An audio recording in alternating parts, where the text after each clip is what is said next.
السلام علیکم میں یوٹیوب ویورز، امید کرتی ہوں آپ سب خیریت سے ہوں گے۔ ناول سٹارٹ کرنے سے پہلے میری آپ تمام ویورز سے ریکویسٹ ہے کہ پلیز میرے چینل اناشا وائس کو سبسکرائب کیجئے، میری ویڈیوز کو لائک شیئر کمنٹ میں ریویوز لازمی دیں اور ساتھ ہی ساتھ بیل آئیکن کو ہٹ کر دیجئے تاکہ آپ کو تمام اپڈیٹس وقت پر ملتی رہیں۔ شروع کرتے ہیں اپنا ناول جینے کی وجہ از قلم اناشا، قسط نمبر 19۔ رات کے 9 بج رہے تھے۔ فرحاد کے گھر کے باہر ہلکی ہلکی ٹھنڈک تھی۔ ہوا کے جھونکے درختوں کی شاخوں کو آہستہ آہستہ ہلا رہے تھے اور دور کہیں کسی گلی میں کبھی کسی کتے کے بھونکنے کی آواز آ رہی تھی۔ اندر ڈرائنگ روم کی روشنیاں مدھم تھی اور فرحاد اپنے کمرے میں بیڈ پر لیٹا موبائل پر کچھ دیکھ رہا تھا۔ اس کی والدہ کی طبیعت اب کچھ بہتر تھی، لیکن وہ ابھی بھی کمزوری محسوس کر رہی تھیں۔ دروازے پر ہلکی سی دستک ہوئی۔ فرحاد نے سر اٹھایا، پھر موبائل ایک طرف رکھتے ہوئے دروازے کی طرف بڑھا۔ دستک دینے کا انداز آہستہ تھا۔ اس نے دروازہ کھولا تو سامنے ارشمان، راحم اور اذلان کھڑے تھے۔ تینوں کا انداز مختلف تھا۔ ارشمان کا چہرہ ہمیشہ کی طرح اسپاٹ تھا، راحم کی آنکھوں میں ہلکی سی الجھن تھی اور اذلان، وہ اپنی مخصوص شرارتی مسکراہٹ کے ساتھ کھڑا تھا، جیسے ابھی کوئی مذاق کرنے والا ہو۔ آ جاؤ، اندر آ جاؤ، فرحاد ایک طرف ہٹ کر راستہ دیتے ہوئے بولا۔ تینوں اندر داخل ہوئے۔ راحم نے سب سے پہلے نظریں گھمائیں، جیسے دیکھنا چاہتا ہو کہ ماحول کیسا ہے۔ اذلان آتے ہی صوفے پر بیٹھ گیا اور لمبی سانس کھینچی، جبکہ ارشمان دیوار کے قریب کھڑے ہو کر ہاتھ سینے پر باندھ کر کھڑا ہو گیا۔ اماں کیسی ہیں اب؟ ارشمان نے براہ راست سوال کیا۔ فرحاد کی دیکھا دیکھی باقی تینوں بھی فرحاد کی والدہ کو زیادہ تر اماں ہی کہتے تھے۔ اب بہتر ہیں، بس کمزوری بہت ہے، ڈاکٹر نے زیادہ آرام کا کہا ہے۔ فرحاد نے ایک گہری سانس لی اور پھر ان تینوں کی طرف غور سے دیکھا۔ تم لوگ کہاں غائب تھے؟ میرا تو سمجھ میں آتا ہے کہ سرکاری ملازم ہوں، تم لوگ اپنا بزنس کرتے ہوئے بھی کوئی خیر خبر نہیں دیتے۔ بس یار، مصروفیات تھیں، راحم نے دھیمے لہجے میں کہا۔ مصروفیات؟ یا پھر نکاح کی تیاریوں میں لگے ہوئے تھے؟ فرحاد نے ایک آئی برو اٹھاتے ہوئے اذلان کی طرف دیکھا، جس کا چہرہ ایک لمحے کے لیے حیرت میں ڈوبا، پھر وہ کہکا لگا کر ہنس دیا۔ تو تمہیں پتہ چل ہی گیا؟ اذلان نے بے فکری سے کہا۔ راحم، جو اب تک خاموش تھا، چونک کر سیدھا ہو بیٹھا۔ ارشمان نے ایک گہری سانس لی، جیسے اپنے ضبط کو قابو میں رکھنے کی کوشش کر رہا ہو، کیونکہ وہ جانتا تھا کہ ایک دفعہ اگر فرحاد کسی بات کو پکڑ کر شروع ہو جائے تو پھر اسے پیچھا چھڑوانا مشکل ہی نہیں، ناممکن بھی ہو جاتا تھا۔ یہ کیا بات ہوئی؟ تم لوگوں نے مجھے بلایا تک نہیں اور خبر بھی خود ہی پہنچنے دی۔ واہ بھائی، دوست ہو یا دشمن؟ فرحاد نے طنزیہ مسکراہٹ کے ساتھ کہا۔ ارے ہم دشمن ہوتے تو یہ بتانے آتے بھی نہیں۔ اذلان نے کندھے اچکائے۔ بہت خوب، یعنی واقعی سچ ہے، تم تینوں شادی کر رہے ہو؟ فرحاد نے جان بوجھ کر حیرت کا اظہار کیا۔ راحم نے بامشکل ایک لفظ کہا اور نظریں چرا لیں۔ یہ تو کمال ہو گیا، یعنی میری آنکھوں کے سامنے 3 شیر قید ہونے جا رہے ہیں۔ فرحاد نے کہکا لگایا۔ شیر نہیں، بھیڑیے۔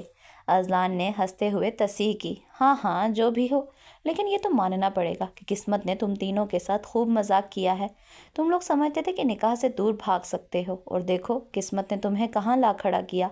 فرحاد، بس کرو۔ ارشمان نے گہری سانس لی، جیسے صبر کا امتحان لیا جا رہا ہو۔ ارے نہیں، مجھے تو آج بہت مزہ آ رہا ہے۔ راحم، تم تو کچھ بولو۔ تم تو سب سے زیادہ شادی کے خلاف تھے، سب سے پہلے چھپتے چھپاتے نکاح کر لیا اور اب شادی بھی رچانے جا رہے ہو، تمہارے تو کیا ہی کہنے ہیں۔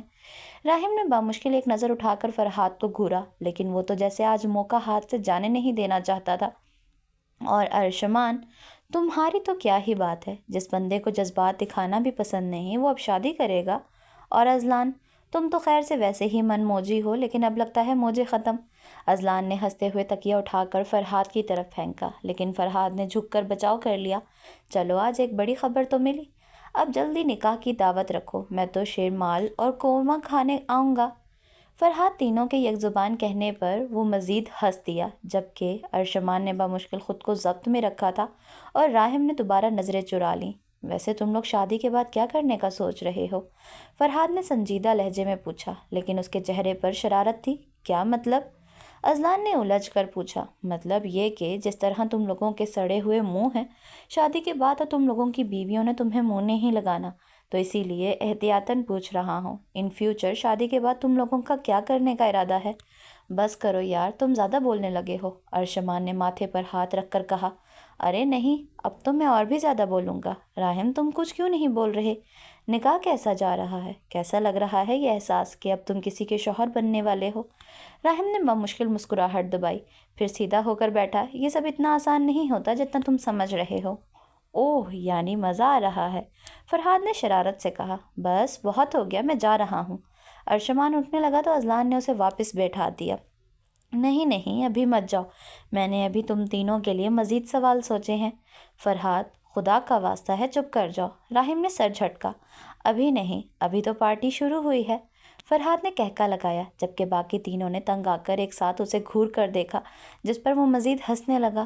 راہم کے قدم جیسے ہی گھر کے دروازے سے اندر داخل ہوئے، اسے بے اختیار ایک عجیب سی بے چینی نے آن گھیرا۔ رات کا پہر گہرا ہو چکا تھا اور شاہ ہاؤس کے وسیع و عریض ہال میں نیم تاریکی کا راج تھا۔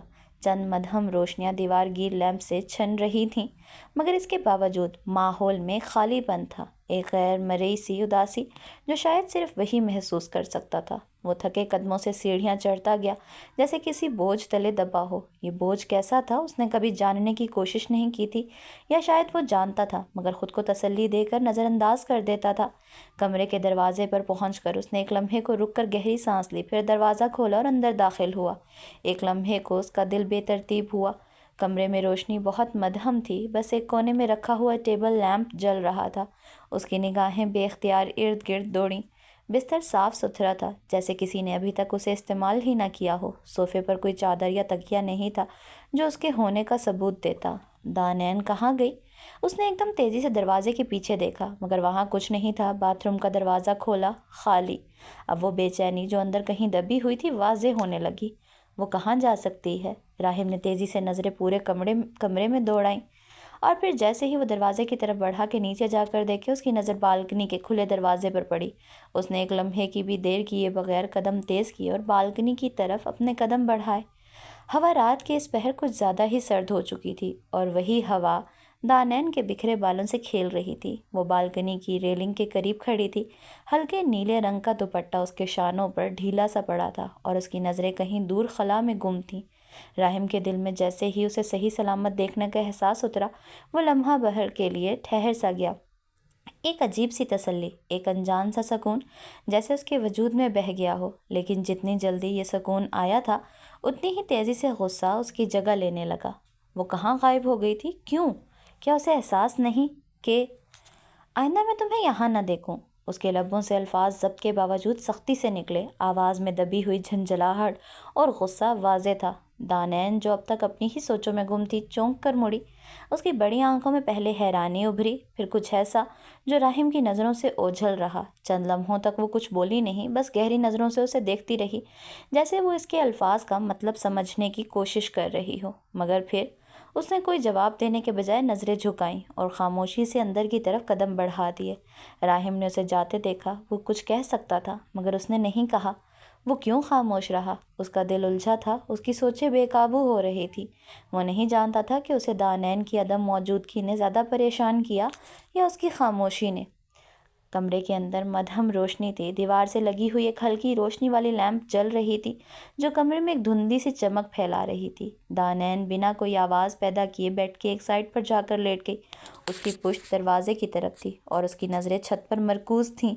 راہم بالکنی کا دروازہ بند کر کے تھوڑی دیر وہیں کھڑا رہا۔ اس کے اندر ایک عجیب سی بے چینی تھی، ایک انجانی سی کشمکش جو اس کا پیچھا نہیں چھوڑ رہی تھی۔ اس نے گہری سانس لی اور آہستہ قدموں سے چلتا ہوا ڈریسنگ روم میں چلا گیا۔ پانی کے چھینٹے مار کر اس نے اپنا چہرہ ٹھنڈا کیا، مگر اندر کی گرمی ابھی بھی برقرار تھی۔ کچھ دیر بعد وہ واپس آیا۔ کمرے میں اب بھی خاموشی کا راج تھا۔ دانین کی طرف ایک سرسری نظر ڈال کر وہ بیڈ کے دوسرے کنارے پر بیٹھ گیا۔ تم میری کسی بات کا جواب کیوں نہیں دیتی؟ اس کی آواز حد درجہ دھیمی تھی، مگر اس میں ایک انجانی سی شدت تھی۔ دانین نے کوئی حرکت نہیں کی۔ اس کی پلکیں بند تھیں، سانسوں کی روانی یکساں تھی، مگر راہم کو اندازہ تھا کہ وہ جاگ رہی ہے۔ وہ جان بوجھ کر اس سے نظریں چرا رہی تھی۔ کمرے میں چند لمحے مکمل خاموشی رہی۔ وقت جیسے رک سا گیا تھا۔ باہر ہوا کی سرسراہٹ سنائی دے رہی تھی، جو پردوں کو ہلکی جنبش دے رہی تھی۔ پھر اچانک جیسے خاموشی کا تسلسل ٹوٹا۔ دانین کی دھیمی مگر مضبوط آواز سنائی دی۔ مجھے صبح اپنے بابا کے گھر جانا ہے، ان سے ملنے کے لیے۔ راحم کے ماتھے پر ایک پل کے لیے تیوری چڑھی، مگر حیران کن طور پر وہ غصہ محسوس نہیں کر رہا تھا، شاید اس لیے کہ وہ چاہتا تھا کہ وہ دانین کو پیار سے ڈیل کرے۔ اس نے نظریں گھمائیں اور سانس بھرتے ہوئے بولا، تم نہیں جاؤ گی؟ دانین نے اپنی آنکھیں کھولیں اور سیدھے راحم کی طرف دیکھا۔ اس کی آنکھوں میں ایک الگ سی ضد تھی، ایک عجیب سی مضبوطی جو شاید پہلے نہیں تھی۔ میں ہر صورت میں جاؤں گی، اس نے نرمی مگر پختگی سے کہا۔ میں آپ کی ہر بات مانتی ہوں، مگر یہ بات میں ہرگز نہیں مانوں گی۔ میں ہر حال میں اپنے بابا جانی کے گھر جاؤں گی۔ راحم کی آنکھوں میں اس لمحے کچھ ایسا چمکا جو دانین سمجھ نہیں سکی۔ ایک پل کے لیے وہ بالکل خاموش ہو گیا، پھر جیسے ہی دانین نے دوبارہ نظریں جھکائیں، راحم کے صبر کا پیمانہ لبریز ہوا۔ اگر تم نے اس گھر سے باہر قدم رکھا تو میں تمہاری ٹانگیں توڑ دوں گا۔ اس کے الفاظ سخت اور پتھر جیسے تھے، آواز میں بلا کی سنجیدگی اور دھمکی تھی۔ کمرے میں ایک بار پھر سناٹا چھا گیا۔ دانین نے حیرت سے راحم کی طرف دیکھا۔ اس کی آنکھوں میں ایک لمحے کے لیے بے یقینی آئی، جیسے وہ سمجھنے کی کوشش کر رہی ہو کہ اس نے سچ میں یہ بات کہہ دی ہے یا نہیں۔ وہ کچھ کہنے کے لیے اپنے لب واک کرنے ہی لگی تھی کہ جانے کیا سوچ کر خاموش ہو گئی۔ اس کی نظریں راحم کے چہرے پر ٹکیں اور پھر اچانک وہ کروٹ لے کر دوسری طرف ہو گئی، جیسے مزید کوئی بحث کرنے کے موڈ میں نہ ہو۔ راحم نے اس کی یہ حرکت دیکھی۔ وہ کچھ کہہ سکتا تھا مگر اس نے نہیں کہا۔ اس کا دل عجیب سا محسوس کر رہا تھا، جیسے کچھ غلط ہو رہا ہو، مگر وہ جان بوجھ کر اسے نظر انداز کر رہا تھا۔ وہ ایک پل کے لیے بیٹھا رہا، پھر ایک جھنجھلاہٹ کے ساتھ خود بھی لیٹ گیا۔ کمرے میں دوبارہ خاموشی چھا گئی۔ یہ خاموشی زیادہ بول رہی تھی۔ یہ وہ سکوت تھا جس کے پیچھے بہت کچھ چھپا تھا، وہ احساسات جو کہے نہیں گئے، وہ جذبات جو دبے رہ گئے، وہ الفاظ جو زبان تک آ کر واپس لوٹ گئے۔ راحم نے آنکھیں بند کیں، مگر نیند کوسوں دور تھی، اور دانین وہ بھی شاید اسی کشمکش میں تھی۔ رات طویل ہو چکی تھی مگر یہ خاموشی طویل تر تھی۔ وقت گزرتا گیا مگر نیند ان دونوں کی آنکھوں سے کوسوں دور تھی۔ راحم کروٹ لے کر چھت کی طرف دیکھنے لگا۔ اس کے اندر کی بے چینی بڑھ رہی تھی۔ دانین نے اس کا حکم ماننے سے انکار کر دیا تھا اور یہ بات اسے ہضم نہیں ہو رہی تھی۔ وہ نہیں چاہتا تھا کہ وہ اس کے مقابل آئے، مگر جو لہجہ اس نے استعمال کیا تھا وہ بھی شاید کچھ زیادہ سخت تھا۔ مگر وہ جانتی نہیں کہ میں یہ سب کیوں کہہ رہا ہوں۔ وہ دانین کے رخ موڑ لینے پر مزید الجھ گیا۔ وہ یہ رویہ برداشت نہیں کر سکتا تھا۔ وہ ہمیشہ سے چاہتا تھا کہ اس کی بات مانی جائے، بغیر کسی بحث کے، بغیر کسی مزاحمت کے، مگر دانین نے پہلی بار اس کے حکم کو ٹھکرایا تھا، اور یہ احساس شاید تکلیف دہ تھا۔ دوسری طرف دانین کی آنکھیں بند تھیں، مگر اس کی سوچیں مسلسل متحرک تھیں۔ اس کے دل میں ایک عجیب سی کیفیت تھی، یہ شخص مجھ پر اختیار رکھتا ہے، کیا میں واقعی اس نکاح میں قید ہو گئی ہوں؟ آنکھوں کے گوشے بھیگنے لگے، مگر اس نے ہاتھ کی پشت سے انہیں جلدی سے صاف کر دیا۔ وہ نہیں چاہتی تھی کہ راحم کو اس کی کمزوری کا کوئی اندازہ ہو، مگر اس کا یہ خاموش احتجاج، اس کی یہ پلٹی ہوئی کروٹ، سب کچھ راحم کو اندر ہی اندر بے چین کر رہا تھا۔ کافی دیر خاموشی رہی، پھر جیسے کسی انجانے جذبے کے تحت راحم نے دھیرے سے اپنے مقام سے سرک کر دیکھا۔ دانین اسی طرح لیٹی ہوئی تھی، آنکھیں بند کیے جیسے سو رہی ہو۔ راحم نے ایک پل کے لیے اپنے غصے کو پیچھے دھکیلا، پھر وہ دھیرے سے آگے جھکا۔ دانین! وہ نہیں جانتا تھا کہ وہ اسے کیوں پکار رہا تھا۔ شاید وہ چاہتا تھا کہ وہ کچھ کہے، شاید وہ چاہتا تھا کہ وہ اسے غلط نہ سمجھے، یا شاید وہ بس اس خاموشی کو توڑنا چاہتا تھا، مگر دانین نے کوئی جواب نہیں دیا۔ راحم نے اس کے چہرے کی طرف دیکھا۔ وہ واقعی سو چکی تھی، یا کم از کم ظاہر ایسا کر رہی تھی۔ اس لمحے راحم کو پہلی بار احساس ہوا، یہ لڑکی جو اس کی زندگی میں زبردستی شامل ہوئی تھی، اس کے حکم کی مخالفت کرنے لگی تھی، اور نہ جانے کیوں اسے یہ بات اندر کہیں تکلیف دے رہی تھی۔ یہ رات بہت طویل تھی، اور ان دونوں کے درمیان یہ خاموشی شاید اس سے بھی زیادہ طویل۔ صبح کی ہلکی روشنی کھڑکی کے پردوں سے چھن کر کمرے میں پھیل رہی تھی۔ کمرے میں مکمل خاموشی تھی، بس باہر پرندوں کی چہچہاہٹ سنائی دے رہی تھی۔ راحم نے آہستہ سے آنکھیں کھولیں۔ اس کا ذہن ابھی پوری طرح جاگا نہیں تھا، مگر جیسے ہی اس نے پہلو بدلا، اس کا پورا وجود ایک جھٹکے سے بیدار ہو گیا۔ وہ سیدھا ہو کر بیٹھ گیا، نظریں بستر کے دوسرے کنارے پر گئیں، جہاں دانین کو ہونا چاہیے تھا، مگر وہاں صرف خالی جگہ تھی۔ اس کا ماتھا شکن آلود ہوا۔ کہاں گئی؟ وہ جلدی سے بستر سے اٹھا اور باہر نکل آیا۔ اس کے قدم تیز رفتاری سے سیڑھیوں کی طرف بڑھے۔ دل میں الجھن تھی، مگر چہرے پر وہی روایتی سنجیدگی سجی ہوئی تھی۔ جیسے ہی وہ نیچے پہنچا، ڈائننگ ہال میں نظر دوڑائی۔ ناشتے کی میز پر سب لوگ موجود تھے۔ آغا جان اپنے مخصوص وقار کے ساتھ بیٹھے تھے۔ سدرا بیگم اور آمنہ بیگم ناشتہ سرو کر رہی تھیں۔ جبکہ جانان، پریشے، ازلان اور باقی سب اپنی اپنی پلیٹوں میں مصروف تھے، اور وہ دانین خاموشی سے اپنے ہاتھوں میں چمچ تھامے نظریں جھکائے بیٹھی تھی۔ راحم کے چہرے پر ناگواریت ابھری، مگر وہ خاموشی سے آگے بڑھا اور دانین کے برابر والی کرسی پر بیٹھ گیا۔ وہ جان بوجھ کر اس کی طرف نہیں دیکھ رہا تھا، مگر دانین کا ہر رد عمل اسے صاف محسوس ہو رہا تھا۔ اس کی نظریں جھکی ہوئی تھیں، وہ بنا کسی سے بات کیے ناشتہ کر رہی تھی، جیسے کچھ ہوا ہی نہ ہو۔ کیا واقعی کچھ نہیں ہوا؟ رات کا منظر راحم کی آنکھوں کے سامنے گھوم گیا، اس کی تلخ باتیں، دانین کا خاموشی سے سب سننا، پھر اس کے چہرے پر وہ غیر مرئی فیصلہ جسے راحم نے ایک وقتی رد عمل سمجھا تھا، مگر شاید وہ وقتی نہیں تھا۔ راحم بیٹا، آغا جان کی گہری آواز نے اسے چونکا دیا۔ اس نے نظر اٹھا کر ان کی طرف دیکھا۔ جی آغا جان۔ آغا جان نے نرمی سے دانین کی طرف دیکھا، پھر راحم کی طرف۔ دانین بیٹا کو اس کے گھر چھوڑ آؤ۔ راحم کے ہاتھ میں تھامی چمچ رک گئی۔ ایک پل کو وہ سمجھا ہی نہیں کہ اس نے صحیح سنا ہے یا نہیں۔ اس کی نظریں دانین کے جھکے چہرے پر جم گئیں، جو یکسر خاموش بیٹھی تھی، جیسے اسے پہلے سے معلوم تھا کہ ایسا ہونے والا ہے۔ کیا مطلب؟ راحم نے ہلکی مگر سخت آواز میں کہا۔ مطلب صاف ہے بیٹا، دانین کو اس کے بابا کے گھر چھوڑاؤ۔ راحم کی نظریں آغا جان پر جمی تھیں، مگر اس کے ہاتھوں کی مٹھیاں سختی سے بھینچ گئی تھیں۔ دل میں ایک انجانی سی جلن دوڑ گئی۔ تو یہ تھی دانین کی خاموشی، تو وہ سچ میں چلی جائے گی؟ کوئی ضرورت نہیں ہے جانے کی، وہ دانت پیستے ہوئے بولا۔ اس کی نظریں دانین پر جمی ہوئی تھیں، وہ چاہتا تھا کہ وہ فوراً اس کی بات رد کر دے، کہہ دے کہ وہ کہیں نہیں جا رہی، مگر وہ یوں ہی خاموش بیٹھی رہی۔ راحم، آغا جان کی آواز سخت ہو گئی، اگر تمہاری نظر میں ہماری تھوڑی سی بھی عزت ہے تو آج ہی دانین کو اس کے بابا کے گھر لے جانا۔ سارا ہال خاموش ہو گیا تھا، کسی کی ہمت نہیں تھی کہ بیچ میں بولے۔ راحم نے لب سختی سے بھینچ لیے، دل چاہا کہ انکار کر دے، مگر وہ آغا جان کے الفاظ کے سامنے مجبور ہو گیا۔ اس نے دانین کی طرف دیکھا، جو اب بھی خاموش تھی، مگر اس کی نظریں ہلکے سے لرز رہی تھیں۔ جاؤ، تیار ہو جاؤ، اس نے بامشکل کہا، اس کے الفاظ میں سختی چھپی ہوئی تھی۔ دانین نے ایک لمحے کو اس کی طرف دیکھا، پھر آہستہ سے کرسی کھسکائی اور چپ چاپ اوپر چلی گئی۔ راحم نے اپنی انگلیوں کو آپس میں پھنسا کر مٹھیاں بھینچ لیں۔ یکدم ہر چیز سے دل جیسے اچاٹ ہو گیا تھا، اسے اپنے ارد گرد موجود کوئی بھی چیز اچھی نہیں لگ رہی تھی۔ گاڑی کے اندر خاموشی تھی، مگر باہر درختوں کی شاخیں ہلکی ہوا کے ساتھ ہل رہی تھیں۔ راحم دونوں ہاتھوں سے اسٹیئرنگ تھامے گاڑی کی کھڑکی سے باہر دیکھ رہا تھا۔ اس کا چہرہ اسپاٹ تھا، مگر اندر کہیں کچھ بے چینی تھی، ایک انجانا سا اضطراب، جس کا وہ خود بھی ٹھیک سے اندازہ نہیں کر پا رہا تھا۔ یہ سب میرے لیے اتنا مشکل کیوں ہو رہا ہے؟ اس نے گہری سانس لی، ایک نظر گھڑی پر ڈالی، پھر سامنے دیکھنے لگا۔ شاہ ہاؤس کا مین گیٹ کھلا اور وہ سامنے سے آتی نظر آئی۔ راحم کے ہاتھ غیر ارادی طور پر سختی سے اسٹیئرنگ پر جم گئے۔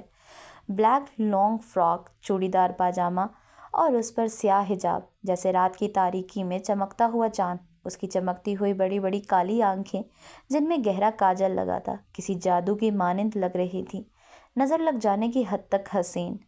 راحم کے لب بھینچ گئے۔ یہ کس امتحان میں ڈال دیا ہے مجھے؟ راحم نے اپنے آپ سے سوال کیا۔ اسے محسوس ہوا جیسے کوئی تیز ہوا اس کے اندر چل رہی ہو، جیسے کچھ تہو بالا ہو گیا ہو، جیسے دل کے کسی نہا گوشے میں ایک ہلچل سی مچ گئی ہو۔ یہ خوبصورتی ہمیشہ میرے لیے اتنی بے رحم کیوں لگتی ہے؟ وہ اس کے قریب آ رہی تھی، مگر راحم کی نظریں جیسے اس کے ایک ایک انداز کو قید کر رہی تھیں۔ اس کے ہر قدم کے ساتھ دل کی دھڑکن جیسے ترتیب ہو رہی تھی۔ خواب یا حقیقت؟ Control Raahim, control. وہ ہوش میں تب آیا جب دانین نے آ کر گاڑی کا دروازہ کھولا اور اندر بیٹھ گئی۔ ایک لمحے کو دونوں کے درمیان خاموشی چھا گئی۔ راحم نے ایک نظر اس پر ڈالی، مگر وہ سیدھا سامنے دیکھ رہی تھی۔ اس کے چہرے پر وہی پرانی خاموشی تھی جو ہمیشہ راحم کو الجھا دیتی تھی۔ راحم نے کچھ کہے بغیر گاڑی آگے بڑھا دی۔ سفر شروع ہو چکا تھا، مگر دونوں میں سے کوئی کچھ نہیں بولا تھا۔ راحم کی انگلیاں ہلکے ہلکے اسٹیئرنگ پر حرکت کر رہی تھیں، جیسے خود کو کسی انجانے اضطراب سے بہلانے کی کوشش کر رہا ہو۔ وہ انتظار میں تھا کہ شاید دانین کچھ کہے گی، مگر وہ اپنی جگہ خاموشی سے بیٹھی رہی، جیسے اس کے پاس کہنے کو کچھ تھا ہی نہیں۔ کیا اسے واقعی کوئی فرق نہیں پڑ رہا؟ وہ راحم کے ضبط کی حدیں آزما رہی تھی۔ آخر کب تک وہ یہ خاموشی برداشت کرتا؟ اس نے خود ہی بات شروع کی۔ میں تمہیں شام میں لینے آؤں گا، تیار رہنا۔ دانین، جو اب تک کھڑکی سے باہر دیکھ رہی تھی، اچانک اس کی طرف مڑی۔ اس کی نظروں میں بے یقینی تھی، جیسے وہ یقین ہی نہیں کر پا رہی ہو کہ راحم نے کیا کہا ہے۔ میں شام میں واپس نہیں آؤں گی، اس نے دھیرے سے مگر مضبوط لہجے میں کہا۔ آپ مت آئیے گا، مجھے پرسوں لینے آنا۔ راحم کے اندر جیسے ایک چنگاری بھڑکی۔ یہ لڑکی ہر بار میرے صبر کا امتحان کیوں لیتی ہے؟ اس نے غصے سے اسٹیئرنگ پر گرفت مضبوط کر لی۔ ایک لمحے کو دانین کی طرف دیکھا، پھر دوبارہ سڑک پر نظریں جما لیں۔ دانین، اس کی آواز گرجدار تھی، میرے صبر کو مت آزماؤ، جتنا میں نے کہہ دیا وہ کافی ہے۔ میں شام میں لینے آؤں گا اور اگر تم تیار نہ ملی تو میں تمہیں ویسے بھی جاؤں گا، لیکن آئندہ کے لیے یہ امید مت رکھنا کہ میں تمہیں دوبارہ یہاں چھوڑنے آؤں گا۔ گاڑی کے اندر ایک پل کے لیے گہری خاموشی چھا گئی۔ دانین نے ایک لمحے کو اس کی طرف دیکھا مگر پھر خاموشی سے چہرہ دوسری طرف موڑ لیا۔ کھڑکی سے باہر دیکھنے لگی۔ اس کی آنکھوں میں ایک عجیب سی چبھن تھی، جیسے وہ اپنی آنکھوں میں آنے والے آنسو روکنے کی بھرپور کوشش کر رہی ہو۔ راحم نے ایک نظر اس کے چہرے کے نیم روشن عکس پر ڈالی مگر کچھ بولا نہیں۔ یہ کیا کر رہی ہے میرے ساتھ؟ کیوں کر رہی ہے؟ وہ غصے سے اپنی پیشانی پر ہاتھ پھیرتے ہوئے سانس اندر کھینچ کر ضبط کی آخری حدوں پر جا پہنچا۔ یہ خاموشی، یہ ضد، یہ بے نیازی، یہ سب کچھ مجھے پاگل کر رہا ہے۔ مگر شاید وہ یہ نہیں جانتا تھا کہ وہ جتنا اس پر غصہ کرے گا، جتنا سخت رویہ اختیار کرے گا، اتنا ہی وہ اسے خود سے دور کر دے گا، کیونکہ میاں بیوی کے رشتے میں محبت اور احساس کی ضرورت ہوتی ہے، نہ کہ حکم چلانے کی۔ رشتے زبردستی نہیں نبھائے جاتے، نہ ہی سختی سے محبت کے بیج بوئے جا سکتے ہیں۔ دلوں کو قریب لانے کے لیے حکم نہیں، احساس درکار ہوتا ہے۔ جو محبت کو قید کرنا چاہے وہ خود اسے اپنی مٹھی سے ریت کی طرح پھسلتا دیکھتا ہے۔ دانین نے کھڑکی سے باہر دیکھتے ہوئے اپنے آنسو اندر دھکیلنے کی کوشش کی۔ وہ کسی کے سامنے کمزور نہیں پڑنا چاہتی تھی، خاص طور پر راحم کے سامنے نہیں، مگر دل کا دکھ تھا کہ اندر ہی اندر اسے توڑ رہا تھا۔ راحم کے ہاتھ اب بھی اسٹیئرنگ پر مضبوطی سے جمے ہوئے تھے۔ گاڑی اپنی رفتار میں تھی مگر ان دونوں کے درمیان فاصلہ بڑھ رہا تھا، ایک ایسا فاصلہ جسے شاید راحم خود پیدا کر رہا تھا۔ راحم اور دانین کے جانے کے بعد شاہ ہاؤس میں ایک عجیب سی خاموشی چھا گئی تھی، لیکن اس خاموشی میں بے سکونی نہیں تھی بلکہ آنے والی خوشیوں کا پیغام تھا۔ لاؤنج میں بیٹھے تمام افراد کی نظریں ایک دوسرے پر پڑ رہی تھیں مگر کوئی کچھ بول نہیں رہا تھا، شاید سبھی اپنے اپنے خیالات میں گم تھے۔ آغا جان، جو ہمیشہ کی طرح اپنے مخصوص وقار کے ساتھ بیٹھے تھے، نے گہری سانس لی اور اپنی نظر آمنہ بیگم اور سدرہ بیگم پر ڈالی۔ وقت آ گیا ہے کہ ہم شادی کی تیاریاں مکمل طور پر شروع کریں۔ ان کی آواز گہری اور سنجیدہ تھی۔ آمنہ بیگم، جو کچھ دیر سے خاموش تھیں، فوراً بولی، جی آغا جان، میں اور سدرہ پہلے ہی کچھ چیزوں کی لسٹ بنا چکے ہیں، مگر آپ بتائیں آپ کیا حکم دیتے ہیں؟ آغا جان نے اس بات میں سر ہلایا اور ہلکی مسکراہٹ کے ساتھ بولے، کل سے بچیوں کو مائیوں بٹھا دو، اب وقت ہے کہ ہم تمام رسم و رواج کو پورے اہتمام کے ساتھ نبھائیں۔ شادی کوئی معمولی چیز نہیں ہوتی اور میں چاہتا ہوں کہ سب کچھ شان و شوکت سے ہو، جیسے ہمارے خاندان کی روایت رہی ہے۔ سدرہ بیگم نرمی سے مسکرائیں، جی آغا جان، جیسے آپ مناسب سمجھیں، میں اور آمنہ اس کی پوری تیاری کریں گے۔ لاؤنج میں بیٹھے تمام افراد اس گفتگو کو بغور سن رہے تھے۔ سہیل صاحب، جو اپنی چائے کی پیالی تھامے بیٹھے تھے، آغا جان کی بات سن کر بولے، آپ بے فکر رہیں آغا جان، مائیوں کی تیاری سے لے کر باقی انتظامات تک ہم سب مل کر دیکھ لیں گے۔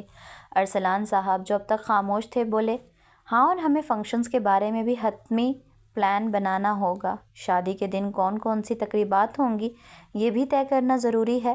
آغا جان نے مسکراتے ہوئے سر ہلایا، بالکل، اور یہی میں چاہتا ہوں کہ سب کچھ وقت پر ہو۔ سہیل، تم اور ارسلان شادی کے انتظامات سنبھالو، ہمیں کوئی کمی نہیں چھوڑنی۔ سہیل صاحب نے اس بات میں سر ہلاتے ہوئے کہا، جی آغا جان، میں کل ہی ہوٹل کی بکنگ اور باقی معاملات کو فائنل کر لیتا ہوں۔ لاؤنج میں موجود تمام افراد اپنی اپنی ذمہ داریاں قبول کر رہے تھے۔ ادھر آمنہ بیگم اور سدرہ بیگم نے آپس میں نظریں ملائیں، جیسے وہ دل ہی دل میں پہلے ہی بہت سی تیاریاں کر چکی ہوں۔ اذلان، جو باقی سب کی طرح خاموشی سے یہ سب سن رہا تھا، کرسی پر ٹیک لگائے بیٹھا تھا۔ اس کے چہرے پر ایک عجیب سی مسکراہٹ تھی، شاید بے نیازی کی یا شاید کسی اور خیال میں گم ہونے کی۔ آغا جان نے اذلان کی طرف دیکھا اور کہا، اذلان، تمہیں بھی اپنی ذمہ داری سنبھالنی ہوگی۔ اذلان نے اپنی بھویں اٹھائی اور تھوڑا آگے جھک کر بے پرواہی سے بولا، میری ذمہ داری؟ آغا جان نے نرمی سے سر ہلایا، ہاں، تم مہمانوں کی لسٹ اور دعوت ناموں کا انتظام دیکھو گے۔ میں چاہتا ہوں کہ کسی بھی اہم مہمان کو بھولنے نہ دیا جائے۔ اذلان نے ایک لمبی سانس لی، جیسے اسے یہ ذمہ داری بوجھ لگ رہی ہو، مگر پھر ہلکی مسکراہٹ کے ساتھ سر ہلا دیا۔ ٹھیک ہے آقا جان، آپ فکر نہ کریں، سب کچھ وقت پر ہو جائے گا۔ یہ کہتے ہوئے اس نے ایک نظر آمنہ بیگم پر ڈالی جو کچھ سوچ رہی تھیں، اور پھر دوبارہ اپنی جگہ سنبھال لی۔ لاؤنج میں کچھ دیر تک شادی کی دیگر تفصیلات پر بات چیت ہوتی رہی۔ ہر کوئی کسی نہ کسی کام میں مصروف ہونے کا ارادہ کر چکا تھا۔ پریشے، جانان اور ماہنور تو پہلے ہی اپنے کمروں میں جا چکی تھیں۔ وہ تینوں شاید اپنی ہی دنیا میں گم تھیں، جہاں شادی کے خواب، خوشیاں اور کچھ انجانی الجھنیں تھیں۔ آغا جان نے آخری بار سب پر ایک نگاہ ڈالی، جیسے یقین دہانی چاہتے ہوں کہ سب اپنی اپنی ذمہ داری نبھائیں گے۔ مجھے امید ہے کہ سب کچھ وقت پر ہوگا۔ یہ شادی ہمارے خاندان کی عزت و وقار کا سوال ہے، اور میں چاہتا ہوں کہ کوئی کمی نہ رہ جائے۔ ان کی گہری آواز میں ایک خاص وقار تھا۔ تمام افراد نے خاموشی سے سر ہلا کر ان کی بات کی تائید کی۔ لاؤنج میں گفتگو کا سلسلہ مزید کچھ دیر چلتا رہا، مگر ہر کسی کے دل میں اب ایک نیا جوش تھا۔ شاہ ہاؤس میں ایک نئی شروعات ہونے جا رہی تھی، اور سب کو اس کا بے صبری سے انتظار تھا۔ یہاں ہوتی ہے ہماری آج کی ایپیسوڈ کا اختتام۔ امید کرتی ہوں کہ آپ کو آج کی ایپیسوڈ پسند آئی ہوگی۔ مزید اس ناول کو پڑھنے کے لیے پلیز میرے چینل اناشا وائس کو سبسکرائب کیجیے، میری ویڈیوز کو لائک، شیئر، کمنٹ میں ریویوز لازمی دیں، اور ساتھ ہی ساتھ بیل آئیکن کو ہٹ کر دیجیے تاکہ آپ کو تمام اپڈیٹس وقت پر ملتی رہیں۔ انشاءاللہ جلد ملتے ہیں اسی ناول کی نیکسٹ ایپیسوڈ کے ساتھ۔ تب تک کے لیے اللہ حافظ۔